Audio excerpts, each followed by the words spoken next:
What's going on, everybody? My name's Alonso. Welcome back to the channel. Today I'm going to be walking you through a really beautiful hexagon pattern that you can weave in any Spacenet. If you missed my last video on how to do the insanity method, I would highly recommend you check that one out first, because that one's a lot easier to do as it allows for much more freedom to move around wherever you want. So if you missed that video, guys, I'm gonna ask that you go check that out. I'll link it up here, and once you've got that one down, come back to this video and I'll see you here. This hexagon pattern is essentially going to give you a really beautiful shape of stacked pentagons where the bottom ones are bigger than the top ones. It almost makes it look kind of like these futuristic snowmen, and I really enjoy this pattern because it's really cool. It almost looks a little festive, to be honest with you. So the one time that I really enjoy using this pattern is when we have some sort of channel, like a really long rectangle in a space to fill in.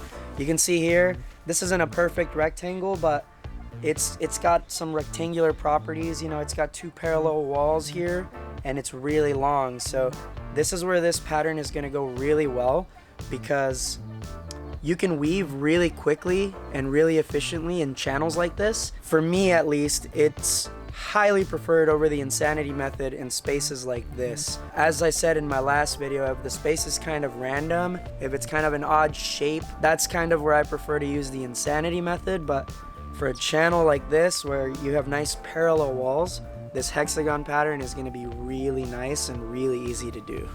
Now, with that being said, let's go over all the rules and steps on how to actually do this hexagon pattern. But before we do that, guys, if you enjoy watching these videos, do me a giant favor, hit that like and subscribe button down below for the YouTube algorithm. Help push this out to more people so that they can get creative and also make some more space nets. Because let's be real, the world needs a lot more tree nets and space nets in it. It'll just be a much happier place. Also, I want to give a huge shout out to my patrons here on the screen. All donations go back into making this channel better for my viewers.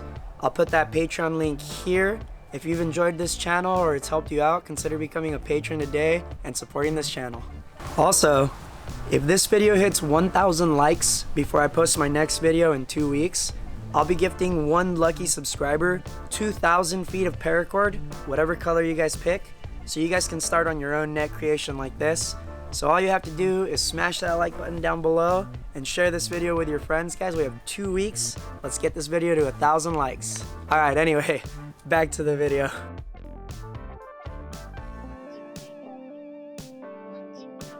Rule number 1 is and always will be the same. Don't forget the basics. What I mean by that is there's a couple rules you have to do when weaving any type of space net or tree net, and those are, if you ever come across a piece of cord of any kind, make sure you make contact with it in some way. So you don't, for example, you know, if this was my piece of cord and I'm going over this one, I don't just want to skip over it and go to this next one, because then I create a tripping point right here. You always want to make contact with it in some way, you know, by wrapping it or doing something. And on that note, the second rule in the basics is you always want to reduce the pressure on the paracord by doing a double wrap. Now what I mean by that is, say I'm going to take this piece of cord and go that way. I don't want to just wrap once and then go. Could do that, but if I wrap twice and then go, there's now a lot more surface area on the paracord on paracord connection here, and thus that reduces the friction when you've got weight on it, and will make your net last much longer than if you didn't do this. So likewise, if you're gonna make a 180, don't just go around like this, because then you're gonna get some sawing action like that.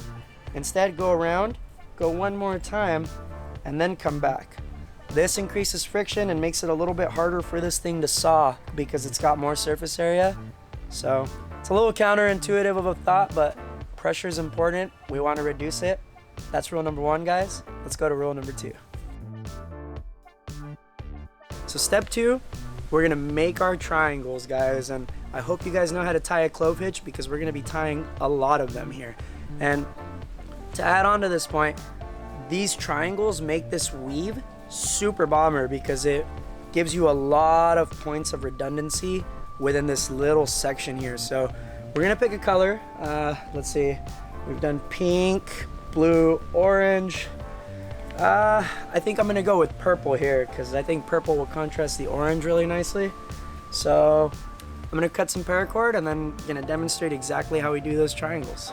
Another pro tip, you don't wanna use pieces of paracord that are super long. Super long pieces of paracord are gonna be a huge hassle to deal with, and it's gonna take you a really long time to get anything done. So I like to cut mine relatively short. You can see it was like about 4 arm lengths, but it's not a ton. It's maybe about 15 feet of paracord. I have my last piece of paracord here. I'm just going to simply connect these here. So I personally like the little dangly ends, so I leave them, but that's definitely a preference thing. Everyone's different. If you don't like the dangly things, feel free to cut them out of the system at the very end. I've got my piece of paracord in the system. I'm gonna basically just zigzag back and forth here, and I'm gonna clove hitch at both ends here, because these are both, this is part of the skeleton, this is part of the perimeter. Now I'm gonna make sure that between clove hitches, I have a relatively small gap. Like, I'm not even going a full index and thumb length. I might go 1 index length, so that's about maybe 3 to 4 inches. And the reason for that is, when you're weaving a Spacenet, you don't want giant gaps where your feet can fall through, especially, obviously, if you're gonna be up and walking around on it. So we're gonna tie our first clove hitch here. And you can see I'm keeping tension on this strand here. It's like a guitar strand. And then you can pinch it like so. So you can then pull that slack out, and then boom. Got a nice little guitar string here, ready to go. I'm gonna continue to do this back and forth, clove hitching at every single point here. And when we get to the end, we're gonna have a bunch of triangles. So I'm gonna go ahead and do that. I'm gonna fast forward this video, and then we'll get back to it when I'm done.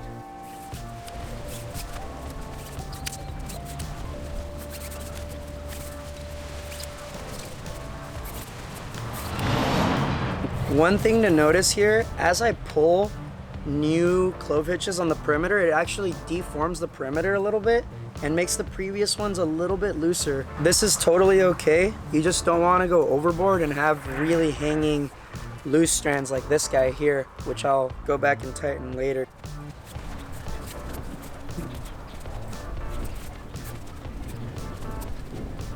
So another thing I want to point out here, you can see that this guy's starting to kind of loosen because of the way I'm pulling everything together. And that's okay for that to happen. You don't have to freak out if something like that happens. I can always make it tight by joining it here, or I can later pull it this way to keep some tension on it. There's a lot of options you can do. Really, it just takes a little bit of creativity at this point to make sure that everything stays tight through the end of your weave. What we have here is a ton of triangles. They're like teeth almost. And what we're gonna do, so you'll notice I have a kind of awkward shape here. I have all my perfect triangles here. And then I have kind of another big open space here. So what I'm planning on doing, I'm going to fill this in with the insanity method and then convert to that hexagon pattern that I'm still teaching you all through here. And then I'm gonna do more insanity method over here. I think when you're able to do multiple patterns in one little block like this, it actually looks really cool.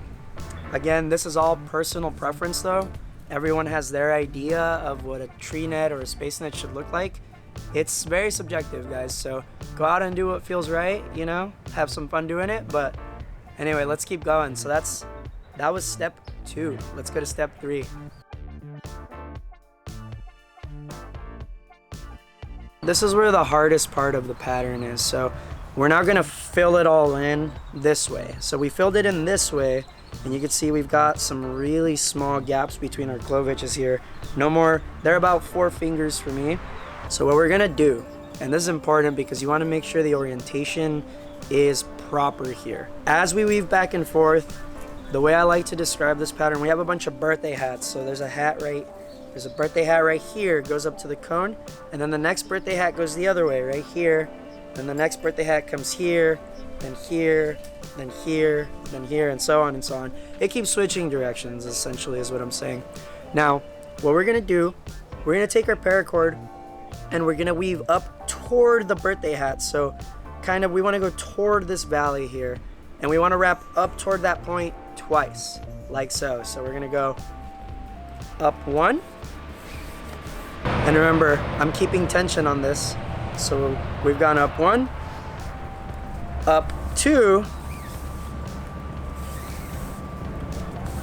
And now when we hit the next strand, we're gonna flip the direction because the next hat comes this way. So we're gonna go that way on this one. So we're gonna go up 1, or I guess down 1, down 2. And then you can see already, we've got half of our hexagon here. We've got 1, 2, 3 sides here. This little knot makes it a little difficult to see, but on the next one, again, we're gonna come this way now. So 1, 2. And we're just gonna keep doing that all the way across till we're done. And you can see it keeps it open on this side and it really closes it tight on this one.